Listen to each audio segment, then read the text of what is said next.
The date is December 8, 1972. It is a Friday afternoon in Chicago, and the winter has already settled in with a heavy, gray permanence.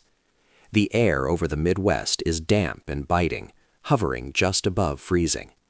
It is the kind of weather that seeps into the bones: low cloud ceilings, mist, and the grim industrial haze of a city that works hard. While the rest of the world is watching the final days of the Vietnam War or following the launch of Apollo 17, which had blasted off for the moon just hours earlier, the people of the southwest Chicago suburbs are preparing for the weekend. In the quiet, tree-lined neighborhood of West 65th Street, just a mile and a half from Midway Airport, families are coming home from school and work. The holiday season is beginning. Lights are going up in windows. It is a time of routine, of domestic safety, of predictable comforts. High above this blanket of gray overcast, United Airlines Flight 553 is beginning its descent. The aircraft is a Boeing 737-200, named the City of Lincoln. In 1972, this is a modern machine, a baby Boeing, designed specifically for short hops and smaller airports. It is nimble, powerful, and robust. It is the workhorse of the domestic fleet. Inside the cabin, the atmosphere is a mix of business and politics. This is a shuttle flight coming from Washington National Airport to Omaha, with a stopover in Chicago. The passenger list reads like a frantic headline from the evening news. There is George Collins, a charismatic congressman from Illinois, returning to his district to organize a holiday party for orphans. There is Michelle Clark, a rising star in journalism, a correspondent for CBS News who has broken barriers in a male-dominated industry. And then, sitting quietly among them, is a woman named Dorothy Hunt. Dorothy Hunt is not a politician, and she is not a reporter. She is the wife of E. Howard Hunt, a former CIA operative who, at this very moment, is embroiled in the exploding Watergate scandal. In her purse, she carries $10,000 in cash. She is traveling under a cloud of secrets, carrying the weight of an administration that is slowly unraveling. But as the Boeing 737 cuts through the cloud layer, descending toward the urban sprawl of Chicago, none of these political intricacies matter to the physics of flight.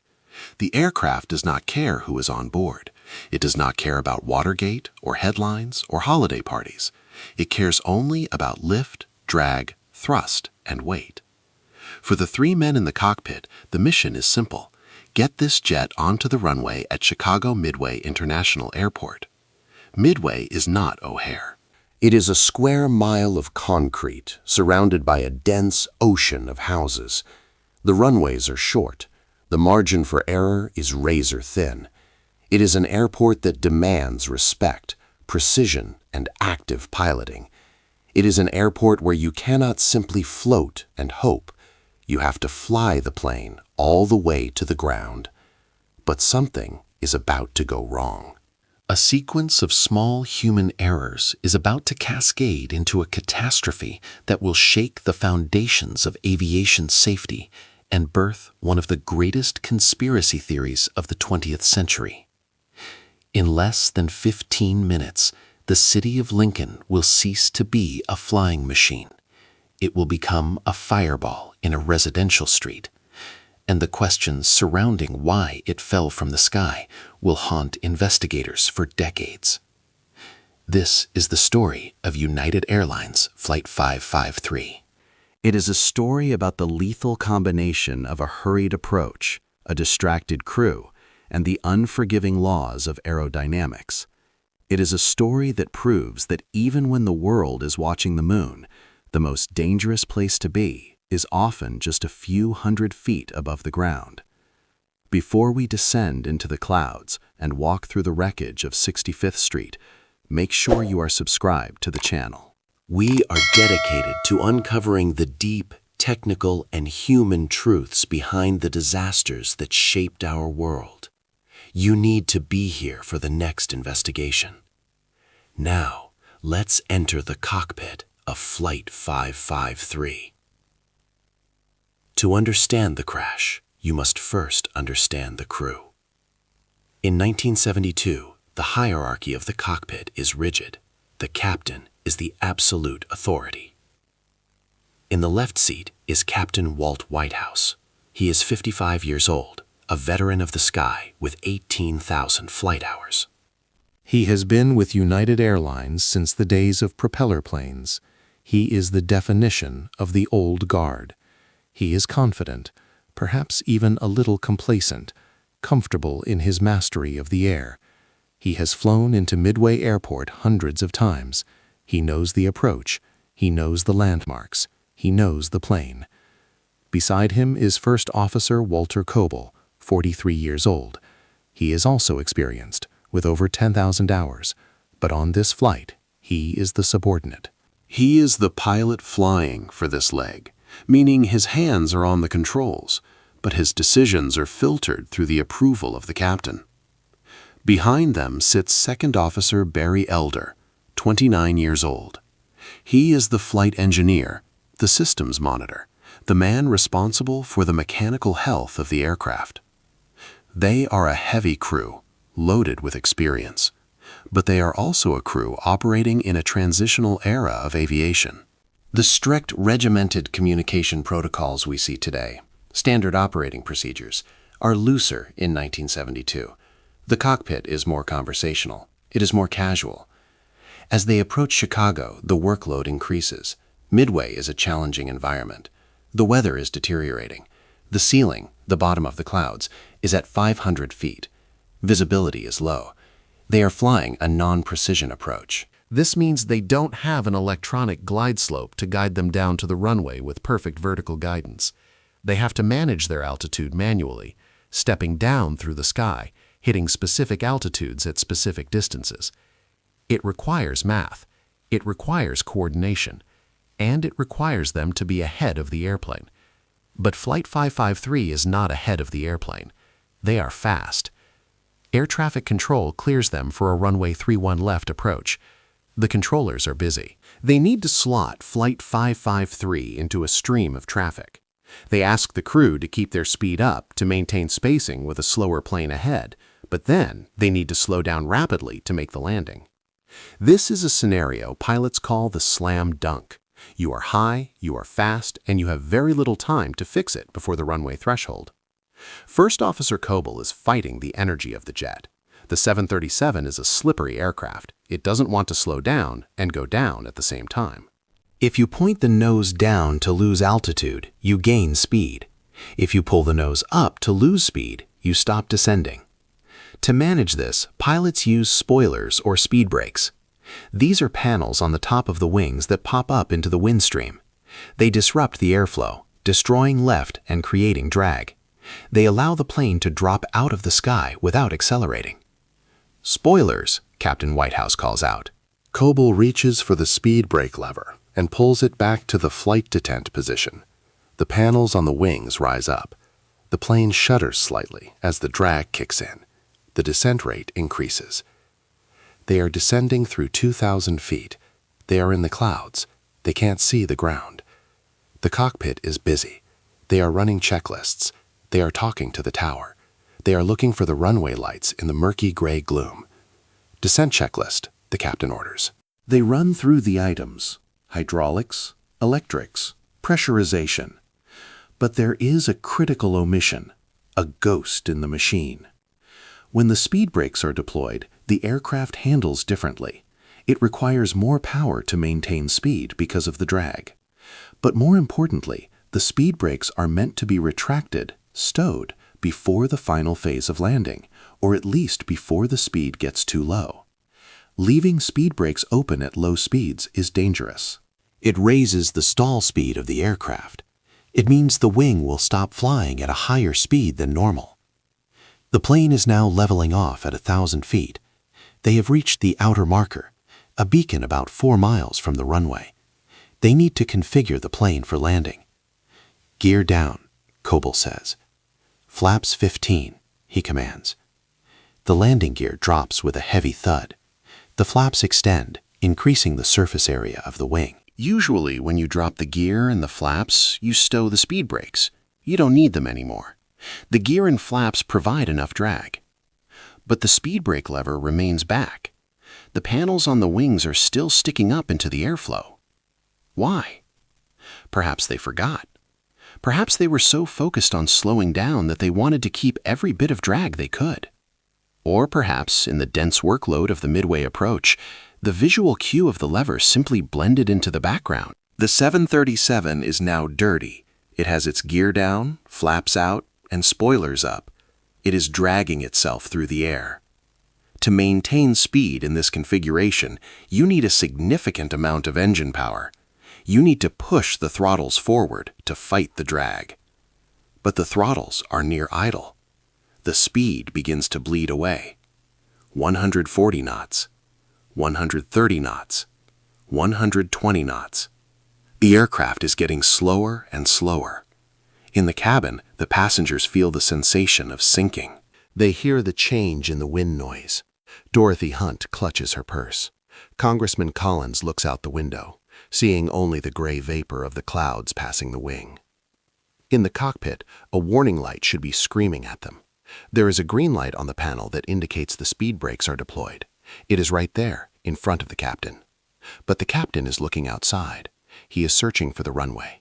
He wants to see the strobe lights of Midway. He is transitioning from flying by instruments to flying by sight. First Officer Coble is flying the plane, but he is also looking outside. Second Officer Elder is reading the final checklist. Speed brakes? Elder reads from the list. This is the moment. This is the failsafe. The checklist is designed to catch exactly this error. Armed, the captain replies. Armed usually means they are set to deploy automatically upon landing. It implies they are stowed right now. But they aren't stowed. They are deployed. The captain has misspoken, or he has misread the lever, or he simply assumes they are stowed because that is what is supposed to happen. The aircraft is now at 500 feet. They are over the residential streets of Chicago. They break out of the clouds. Below them, the wet pavement of West 65th Street shines in the afternoon gloom.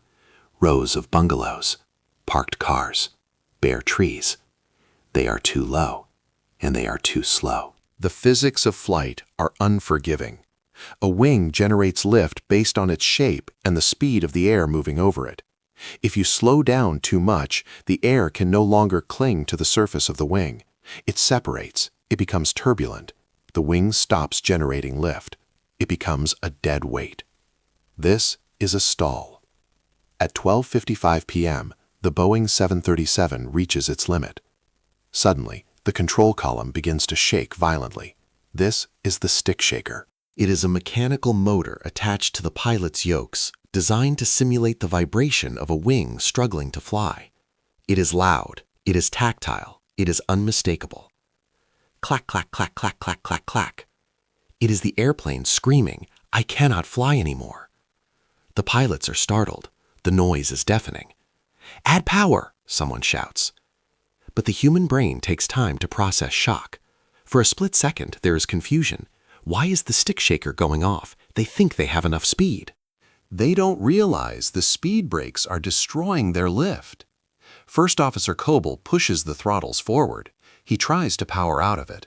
But jet engines in 1972 are not instantaneous. They are turbines. They take time to spool up. You push the lever and there is a lag, 1 second, 2 seconds, 3 seconds, before the thrust kicks in. They don't have 3 seconds. The nose of the city of Lincoln pitches up dramatically. This is a characteristic of the 737 when it stalls with full power applied and the stabilizer trimmed the way it was. The nose rears back like a startled horse. The speed drops further. The plane is now falling. It is not gliding. It is falling like a stone. It is a terrifying sensation.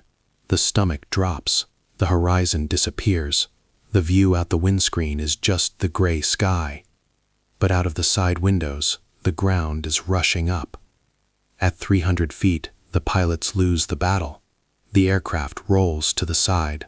The wings wobble, fighting for grip in the air that is no longer supporting them. Below, on West 65th Street, Mrs. Kubistel is in her kitchen. She hears a roar that sounds like a freight train coming off the tracks. She looks out her window and sees a shadow that blots out the entire sky. The left wing strikes a tree, then it slices through power lines, exploding in a shower of blue sparks. The aircraft slams into the roof of 3722 West 70th Place. It is not a smooth landing. It is a violent, crushing impact. The fuselage buckles, the tail section snaps off, the nose crushes into the basement of a bungalow. The sound is apocalyptic, metal tearing, glass shattering, wood splintering, and the deep concussive thud of 40 tons of machinery hitting the earth. The wreckage slides across the street, demolishing a second house, then a third. It finally comes to a rest in a heap of twisted aluminum and brick. For a second there is silence. The snow and the mist dampen the sound. And then the fire begins. If you are enjoying this deep dive into aviation history, take a moment to hit the like button. It helps these stories reach more people. And if you have a theory about what happens next, let me know in the comments, because the crash is just the beginning of this mystery. The scene on West 65th Street is a vision of hell in suburbia. Jet fuel has ignited. A thick, oily black smoke rises into the gray sky, visible for miles. The smell of kerosene mixes with the smell of burning rubber and pulverized drywall. Neighbors rush out of their homes. They are housewives, retirees, teenagers. They run toward the fire, not away from it. They see the shattered remains of the jet. The tail section is sitting relatively intact in the middle of the street, the United Airlines logo still visible. The front of the plane is buried in the rubble of a home. Survivors are crawling out of the torn fuselage. They are dazed, bleeding, their clothes torn away by the force of the deceleration. One survivor, a businessman, finds himself standing in the snow in his socks, holding his briefcase, with no memory of how he got out. Another, a young woman, is trapped under a seat, screaming for help as the flames lick closer. The heroic efforts of the civilians that day cannot be overstated. Before the fire trucks arrive, the people of the neighborhood are pulling passengers from the burning wreck. They are dragging them through the snow, away from the heat. But for many, there is no rescue. Captain Whitehouse is dead. First Officer Coble is dead. Second Officer Elder is dead. Congressman George Collins is dead. Michelle Clark, the CBS reporter, is dead. And Dorothy Hunt is dead. In total, 45 of the 61 people on board lose their lives. 2 more, a mother and her daughter in one of the houses below, are killed on the ground. Only 16 people survive. As the ambulances scream toward Midway and the Chicago Fire Department battles the blaze, the tragedy seems like a straightforward, albeit horrific, aviation accident. A plane got too low, stalled, and crashed. But within 24 hours, the narrative changes. The whispers begin. And soon United Airlines Flight 553 becomes the center of a storm that has nothing to do with airplanes and everything to do with the White House. The timing is too suspicious. The passenger list is too convenient. Think about it. We are in December 1972. The Watergate break-in happened in June.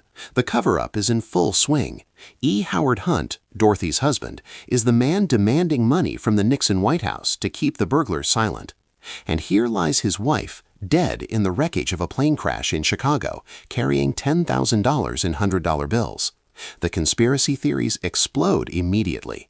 Sherman Skolnick, a Chicago-based legal researcher and conspiracy theorist, goes on the radio. He claims the crash was sabotage. He claims there were FBI agents on the plane. He claims the flight was brought down to silence Dorothy Hunt, to stop her from exposing the Nixon administration's connection to the mob, or to the Watergate break-in. The rumors fly faster than the facts. There was cyanide found in the pilot's blood, one report claims. The altimeter was tampered with, says another.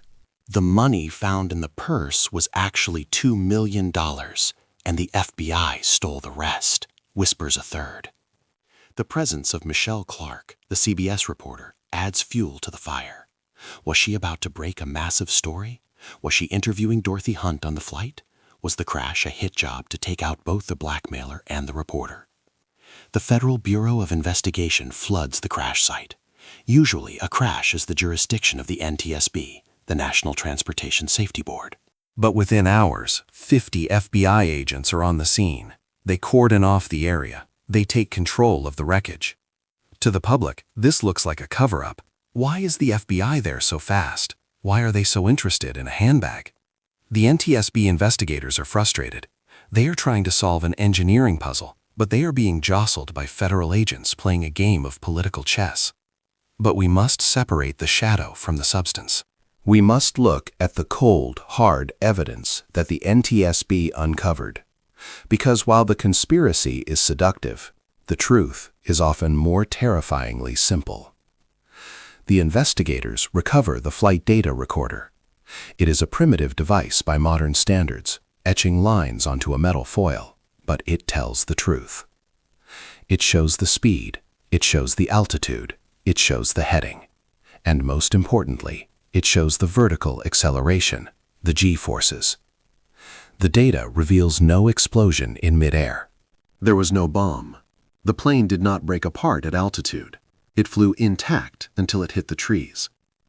Then they recover the cockpit voice recorder, the CVR. This is the first major accident investigation where the CVR plays a pivotal public role. And what the investigators hear is not the sound of hijackers or gasping men poisoned by cyanide. They hear a crew that is behind the curve. They hear the checklist complete callouts. They hear the confusion about the tower's instructions. But they also hear something else. They hear the casual nature of the cockpit. They hear the lack of urgency until it is too late. The NTSB analyzes the cyanide claim. It turns out when plastic burns, like the interior panels of a cockpit, it releases hydrogen cyanide gas. The pilots inhaled the smoke after the crash, in the few seconds before they died. It wasn't poison administered before the flight. It was the result of the fire. And the money? $10,000 was a lot of cash in 1972, equivalent to about $70,000 today. But E. Howard Hunt was a man who dealt in cash. It was payoff money, certainly, hush money, but its presence didn't make the plane crash. The NTSB's final report is a masterclass in forensic engineering. It concludes that the probable cause was the captain's failure to exercise positive flight management. Specifically, the report focuses on the speed brakes. The telltale sign was found in the wreckage itself. The mechanism that controls the speed brake lever was found in the flight detent position. The massive screw jacks that raise the panels were extended. The crew had forgotten they were out. When the stick shaker went off, the aircraft was configured in a way that made recovery almost impossible at that low altitude. With the gear down, full flaps, and speed brakes up, the drag was immense.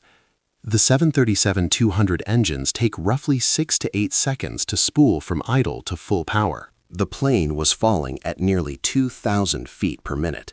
They were at 300 feet. Do the math.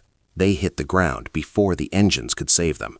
The sabotage was not a bomb. It was not a laser. It was a distraction. It was a checklist item read, but not checked.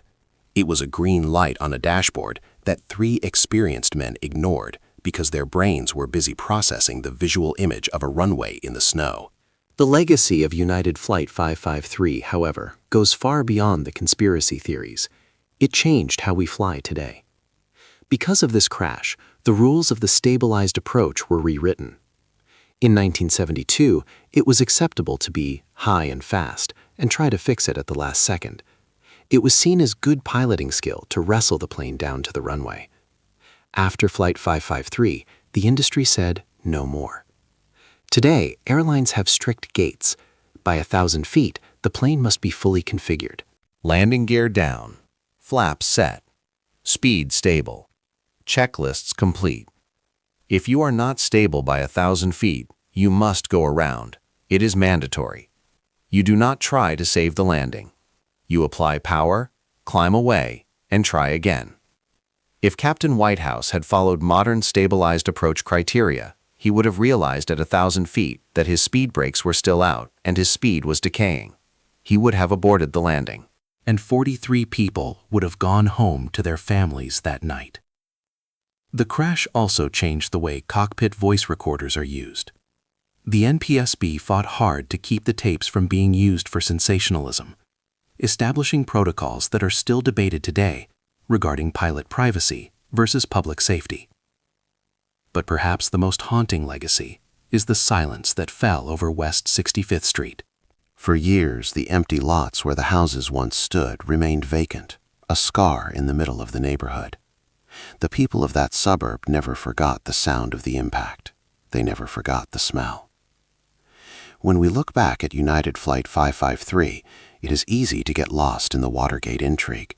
The story of the spy's wife and the bag of cash is cinematic. It feels like a movie.